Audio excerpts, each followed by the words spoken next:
No Way Out is here on 4K Ultra HD Blu-ray, released by Kino Lorber. It can be found as a slipcover edition available at your online retailers. I first caught the movie around 1990, and it was one of my first real films in the political thriller genre. It's a well-constructed story and one that keeps you on your toes, as it does our main character. There are a good amount of twists and turns that will keep you guessing till the end. It's a movie I pop out every 5 years or so, and one that I do recommend for those that like the genre and want to see an early Kevin Costner flick. No Way Out on 4K Ultra HD Blu-ray has an aspect ratio of 1:8:5 with native 4K resolution, and it supports both HDR10 and Dolby Vision. For purposes of this review, I will be discussing the Dolby Vision transfer. According to Kino Lorber, the transfer is a result of a 4K scan of the 35mm original camera negative. Source-wise, the image appears problem-free with no noteworthy blemishes or imperfections. Film grain is nicely intact throughout with no signs of management. The original Blu-ray from Shout Factory utilized an old master, and it looks like a good amount of the issues on that particular disc were resolved here on the new 4K. As is the case with older films making their way to 4K, the opening credits can look a little bit on the rougher side, but the duration of the movie, the picture looks great. The 4K resolution offers a nice boost in detail clarity.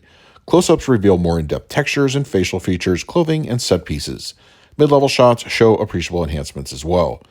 With Dolby Vision, the palette in general gets a solid boost visually. The white of Farrell's uniform, for example, looks really strong and it has good stability. Primaries look good and a bit fuller when compared to the old blue. Skin tones are natural and look really solid throughout. Black levels, night scenes, for example, are nicely rendered and appropriately deep.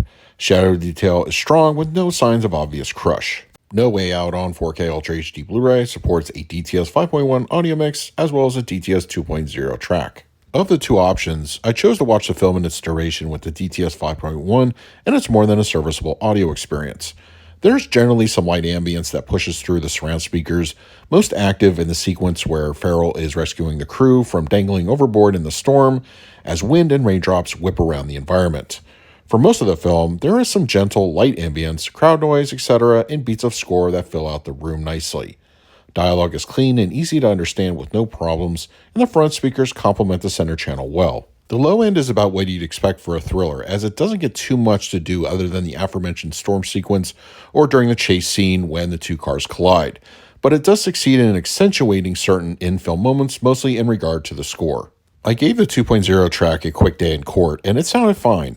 It didn't seem to be lacking in its overall presentation, so if you choose to go this route, it should meet expectations fairly well. The only new extra of note is the new audio commentary from filmmaker-historian Stephen Mitchell and writer-actor Richard Brewer. I listened to about 35 minutes, and they seemed well-versed in the film and some of the behind-the-scenes. Overall, it's pretty good. There's also an archival commentary track from the film's director. On the included Blu-ray disc, the only extra of note is the Simon Brew interview with director Roger Donaldson. For the picture quality, I'm going to give No Way Out on 4K Ultra HD Blu-ray an A-. I'm very happy to say that the new 4K transfer is a clear improvement over the existing Blu-ray from Shout Factory. The palette is more visually pleasing with Dolby Vision, and the bump in 4K resolution reveals better details overall. This is an easy one to recommend. For the audio, I scored it a B. The DTS 5.1 may be a product of its time, but it's still an enjoyable experience. There's some good surround activity, and everything up front is presented clean from start to finish. Sit back and enjoy. And for the extras, I graded them a C-. Nothing too exciting as far as bonus materials go, but the new audio commentary may be worth checking out. For those looking for a deeper dive into the film's history, you may be left wanting for more. So that is my review of No Way Out on 4K Ultra HD Blu-ray from Kino Lorber. If you're interested in picking up a copy for yourself, I will leave a direct Amazon link in the comment section. If you use it, it really helps out the channel. But if you have the disc already, let me know your thoughts down below. In the meantime, please like, subscribe, hit that bell notification. So until next time, this is Adam with Movie Guy 365. I will see you at the movies.